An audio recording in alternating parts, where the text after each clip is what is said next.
In today's video, I'm going to teach you how to add a supplier in Xero.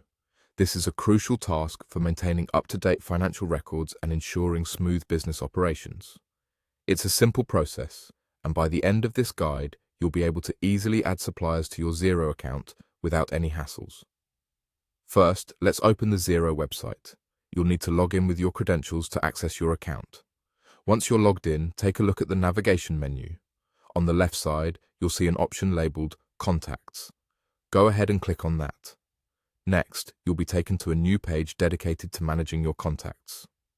As you focus on the navigation options here, you'll spot a tab named Suppliers. Click on Suppliers to open the section specifically designed for managing your supply chain contacts.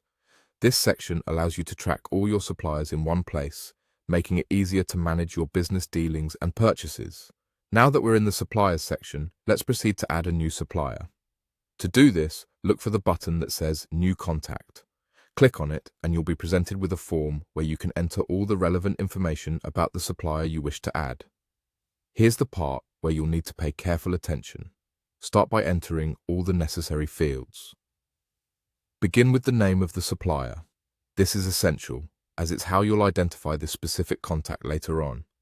If the supplier has an account number associated with them, make sure to include it as well. This can be helpful for tracking and referencing purposes. Next, enter the billing addresses. Billing information is crucial for handling any invoices or financial documents accurately. Take your time to ensure this detail is correct, as it will save you potential headaches in the future. Following that, add the delivery address. This is where goods or services will be sent, so make sure it's accurate to avoid any conflicts or mix-ups. An important tip, double-check everything. It's easy to make small errors when inputting data, so a little caution here can prevent larger issues down the line. Go through each field one more time to ensure you haven't missed any data or made any typos. Once you're confident everything is filled in accurately, the final step is straightforward. Click, Save and Close.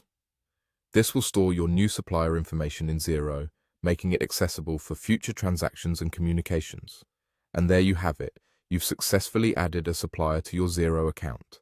By carefully following these steps and double-checking your entries, you'll ensure your supplier data is accurate and up-to-date, helping your business run smoothly.